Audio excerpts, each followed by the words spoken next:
एक लाइन बोली थी मैंने कि मुझे थोड़ी बहुत ओसीडी हो जाती है और कभी-कभार रात को उठ के ना तो मैं इस तरह से डीप क्लीनिंग कर देता हूँ किचन की। And some people got so insensitive on that कि अगर ऐसा कोई सीन होता तो आपका kitchen in the first place गंदा होता ही ना। अगर तो आपने पाकिस्तान में बैठ के ये कमेंट किया है तो आपको तो 7 खून माफ है। लेकिन अगर कोई ऐसा बंदा कि जो कि यूके में है या अब्रॉड रहता है या फिर उसने शेयरिंग में लाइफ गुजारी है उसके बावजूद उसने कमेंट किया है, फिर आपको ये चीज़ लाज़मी पता होनी चाहिए कि जब आप शेयरिंग में रहते हो, आपकी अलग-अलग ड्यूटीज़ होती हैं, अलग-अलग रिस्पॉन्सिबिलिटीज़ होती हैं। You are not the only one handling each and everything. अगर आप मेरी वीडियोज़ देखते हो आपको इतना पता होगा कि यार मेरी ड्यूटी बेसिकली कुकिंग की होती है मोस्ट ऑफ द टाइम। ये एक ऐसी चीज़ है कि जो मैं आउट ऑफ सिलेबस करता हूँ। बहरहाल I don't like to explain myself much. जिसने जितना समझ लिया वो ठीक समझा। तो तुसी ये देखो चिकन टंगा खोल के मेरा वेट करता पिया।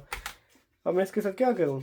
इसकी तो स्किन भी पील करने वाली है। किचन सेट करने के बाद मैंने तो ये सोचा था किचन को ताला लगा देना है। अब इसे कोई इस्तेमाल नहीं करेगा ताकि ये गंदा ही ना हो, स्यापे ही मुके। लेकिन साडे मेहमान आ गए ने। मैं अपना नहीं मेहमानों का ख्याल करना पोसी गया तो ना वास्ते खाना बनाना पोसी गया। लेकिन कुछ सियाने और समझदार लोग भी थे कि जिन्होंने इन कमेंट्स का जवाब खुद से दिया हुआ था कि भाई यहाँ पे हर बंदे की अपनी पर्सनल लाइफ भी होती है। ते काम ते भी जाना होता अगर इन केस आ जाए तो। कभी घर में कुछ नहीं होता है। घर च तो मैं भी कभी नहीं कीता ये काम। कौन सी लगदा मैं कसाई असगार नहीं नहीं।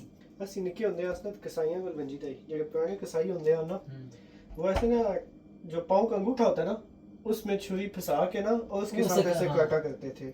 वो आइटम मैंने बड़ी फैंसी हाँ, लगी थी आजकल यार। भी कई सारे भी पुराने हैं ना बाबे, वो इस तरह ही काटते हैं। हाँ वो बड़ा मजे की एक आइटम देखने में बड़ी मजे की लगती थी। मैंने तो बोली ऐसे तो हम हलाल बूचर से ताज़ा गोश्त लेके आते हैं लेकिन कभी कभार जब लेट हो जाती है तो फिर ऐसे लीगल सी एजदा से लाना पड़ता है और इसमें समटाइम्स स्किन ऑन होती है और फिर घर इसके टोटे खुद ही करने पड़ते हैं which becomes actually very tough job. मैं सोच रहा हूँ कि एक टोका भी लेके रख लवा। बाकी मुझे कमेंट में लाजमी बताना कि इस वक्त ये वीडियो कहाँ से और कितने बजे देख रहे हो। मेहमानों के लिए बनेगा चिकन का सालन, साथ बनेंगे पकौड़े। मेरे बचपन की फेवरेट चाय में फेनिया। See you in the next one. दुआ में याद रखना, अपना ख्याल रखना। अल्लाह हाफिज़।